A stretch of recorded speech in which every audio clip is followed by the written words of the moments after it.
शेतकरी प्रामुख्याने हळद, अद्रक आणि सोयाबीन लागवड करणार आहे त्यांच्यासाठी आजचा व्हिडिओ खूप महत्त्वाचा होणार आहे. नमस्कार शेतकरी बंधूंनो, मी निलेश सदार तुमचं सर्वांचं आपल्या YouTube चॅनलमध्ये स्वागत करत आहोत. शेतकरी बंधूंनो, आपल्याला माहित आहे की हळदसाठी बऱ्याच शेतकऱ्यांनी आता लागवड चालू केली आहे. कुठं कुठं पाऊस झालेला आहे.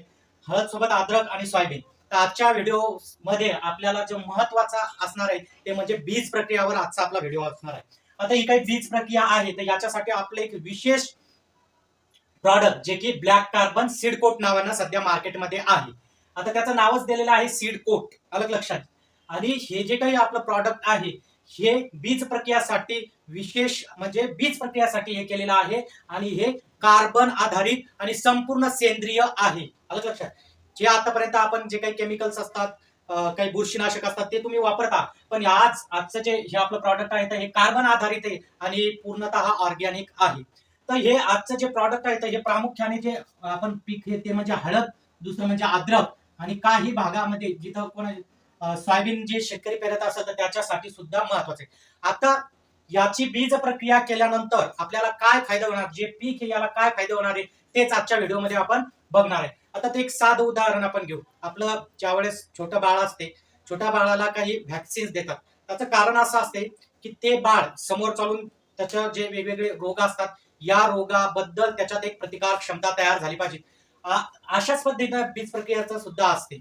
एक संरक्षणात्मक व एक सक्रिय थर त्याच्यावर तयार झाला पाहिजे, जेणेकरून काय होईल की आपल्याला चांगलं उत्पादन भेटेल आणि आपल्या 2 ते 3 फवारण्या सुद्धा वाचणार आहे. आता या जे काही आपलं सीड कोट आहे, अलग लक्षात, जे ब्लॅक कार्बन सीड कोट आहे, तर या प्रॉडक्टचे जर आपण बीज प्रक्रिया केली, हळदीसाठी अद्रकसाठी आपण बीज प्रक्रिया करायची आहे आणि ही बीज प्रक्रिया केल्यामुळे काय काय फायदे होणार आहेत. सगळ्यात महत्वाचं म्हणजे उत्तम उगवण होणार आहे. आता उगवण म्हणजे काय, जर्मिनेशन म्हणजे काय होणार आहे की त्यांचं चांगलं जर्मिनेशन होणार आहे. पण जर्मिनेशन ते हे प्रत्येक पिकाचंच होते कमी अधिक प्रमाणात, पण सगळ्यात महत्वाचं आहे की याच्यामध्ये याची जोमदार वाढ होणार आहे, ज्याला आपण व्हिगरस ग्रोथ म्हणतो, अलग लक्षात. बघा, जर्मिनेशन होणं म्हणजे त्याची उगवण होणे, पण ती जी उगवण आहे ती जोमदार होणे म्हणजे हेल्दी प्लांट, सशक्त प्लांट त्याच्यातून निघणं, जमिनीतून निघणं, हे खूप महत्वाचा इथं पॉइंट आहे. त्याच्यानंतर जलद आणि एक समान त्याची आता बऱ्याच वेळेस काय होते, हळद टाकल्यानंतर आपण ज्यावेळेस जमिनीमध्ये हळद लावतो तर जमिनीमध्ये हळद लावल्याच्या नंतर कुठं कुठं लवकर निघून येतात, कुठं कुठं उशीर लागतो, अलग लक्षात. एक समान त्याचं काय होते, उगवण होत नाहीये. आणि काही झाल्याच्या नंतर सुद्धा त्याच्यातून जे फुटवे येतात, अलग लक्षात, जे कोंब येतात, तर त्या कोंब असे एकदम कमकुवत असल्यासारखं आपल्याला जाणते. तर आपण ही जर प्रक्रिया केली, आपण सीडकोट ब्लॅक कार्बन सीडकोट ची जर आपण प्रक्रिया केली तर सगळ्यात महत्वाचं म्हणजे जलद आणि एक समान वाढ होईल. दुसरे जे काही रोपं असतील ते निरोगी असतील, अलग लक्षात, हा सगळ्यात महत्वाचा आहे इथं. पण तिसरा, जोमदार मुळांची वाढ होणार आहे. आता मुळं 2 प्रकारचे असतात आणि हे ज्या वेळेस आपण ब्लॅक कार्बन देणार आहोत याच्यामध्ये तुम्हाला जोमदार मुळांची वाढ सुद्धा इथं होणार. आता मुळामध्ये प्राथमिक मुळं असतात आणि दुय्यम मुळं असतात.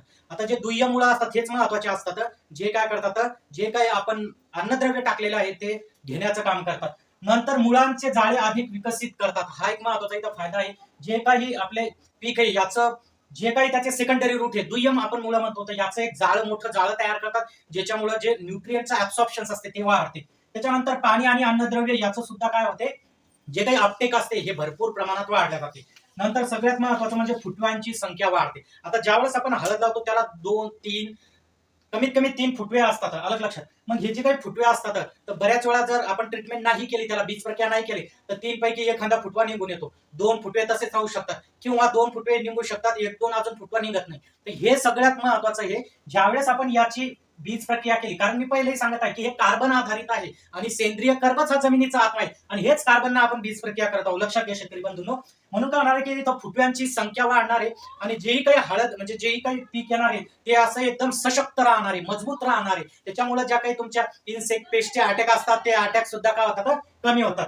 आता या वर्षी अजून सांगायचं की आपल्याला माहिती आहे की सुपर अल्निनो सांगितलेला आहे, जो सक्रिय झालेला आहे. भारतीय हवामान विभागाने सांगितलं की अल्निनो सक्रिय झालेला आहे. अशा परिस्थितीमध्ये काय होते की बऱ्याच वेळा काय होण्याची शक्यता आहे, पाऊस येईल, पावसामध्ये खंड पडण्याची शक्यता आहे. मग असे ज्या वेळेस खंड पडतील म्हणजे जमिनीत थोडं मॉइश्चर कमी राहील, ओलावा कमी राहील, थोडं कोरट परिस्थिती येईल, अलग लक्षात. त्याच्यानंतर तुमचं क्षारयुक्त जमीन असेल तर अशा सर्व जमिनीमध्ये ताण सहन शक्ती वाढवणार आहे ही बीज प्रक्रिया केल्यामुळं. मग ते तुमची हळद असो, अद्रक असो का सोयाबीन असो, कोणतेही असो, तुम्हाला ही बीज प्रक्रिया करायची आहे. त्याच्यानंतर अन्नद्रव्यांचं शोषण वाढवते. अलग लक्षात, जे काही प्राथमिक आहे जसं नत्र, स्फुरद, पालाश आणि जे काही सूक्ष्म अन्नद्रव्य याचं शोषण काय आहे ते वाढवणार आहे. कारण काय होणार आहे, जी हळद असेल किंवा अद्रक असेल किंवा सोयाबीन असेल याच्यावर एक याचा कोट तयार होणार आहे आणि त्याच्यामुळे ते काय होणार आहे तर जो कार्बन जो राहणार आहे तर याच्यातलं सगळे जे काही मूलद्रव्य असणार आहे, सूक्ष्म मूलद्रव्य असणार आहे, नत्र, स्फुरद, पालाश असणार आहे, याचं काय होणार आहे शोषण होणार आहे. तर अशा पद्धतीने हे तुम्हाला सगळे फायदे आहेत.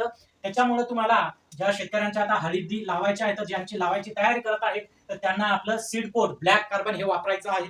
आता हे तुम्हाला वापरायचं असेल तर एका एकरसाठी हळदीवाल्यांसाठी जर 1 एकर असेल तर एक बॉटल जी आहे 1 लिटरची तर ती सफिशियंट आहे, म्हणजे एक बॉटल आपल्याला तिथे लागेल. पण जे सोयाबीनवाले शेतकरी असेल त्यांनी 250 ml चा डोस घ्यायचा आहे एका बॅगेसाठी, म्हणजे 30 किलोची बॅग असेल तुमची तर तिथं 250 ml लावायचं आहे. आता हळदीवाले शेतकरी काय करायचे, जी काही हळद असेल त्याचे आपला पंप घ्यायचा आहे, त्या पंपामध्ये 2 पंप आपण घेऊ शकतो, म्हणजे एक पंप घ्यायचा आणि त्या एका पंपामध्ये पाणी टाकायचं आणि अर्धा लिटर काय टाकायचं त्याच्यात ब्लॅक कार्बन टाकायचं आपलं. आता ब्लॅक कार्बन जे काही सिडकोट टाकल्याच्या नंतर त्याच्यावर अशी स्प्रे करायचं आहे आणि लगेच काय करायचं आहे तुम्हाला थोड्या वेळानंतर 2-3 तास राहू दिल्यानंतर आपल्याला काय करायचंय त्याला लावायची हळद. तर अशा पद्धतीनं ह्यो कार्बन आधारित बीज प्रक्रियेसाठी हा प्रथम आहे आपल्यासाठी. बाकी तुम्ही रासायनिक वगैरे जे काही रासायनिक मध्ये तुम्ही बुरशीनाशके आणि कीटकनाशके वापरतात आहात, पण तुम्हाला सेंद्रिय कार्बन आधारित, मी काय म्हणत आहे हे खूप महत्वाचं आहे, कार्बन आधारित बीज प्रक्रियेसाठी सिडकोट वापरायचा आहे. यानं खूप सारे फायदे इथं तुम्हाला होणार आहेत. तर नक्कीच शेतकरी बंधूंनो, या वर्षीचा जो काही दुष्काळ सदृश्य परिस्थिती म्हणा किंवा पाण्याचा जो खंड पडणार आहे तर हे आपल्याला हे करण्यासाठी ही बीज प्रक्रिया करणं महत्वाचं आहे. तुम्हाला खाली संपर्क दिला या मला कॉन्टॅक्ट करू शकता, तुम्हाला तुमच्या घरपोच हे प्रॉडक्ट तुम्हाला भेटून जाईल. तर अजून तुमच्या काही याच्यासोबत काही प्रश्न असतील तर ते मला कमेंट्स मध्ये टाका आणि जो काही आपला हळदीचा एक ग्रुप तयार केलेला आहे तर त्या ग्रुपमध्ये सर्व शेतकऱ्यांनी जॉईन व्हा. तुमचे कोणतेही मूलभूत प्रश्न असू द्या, आपण त्याच्यावर काय करू, नवीन तुमचे जे काही उपाय असतील त्याच्यावर आपण सांगू. आज आपण इथेच थांबू.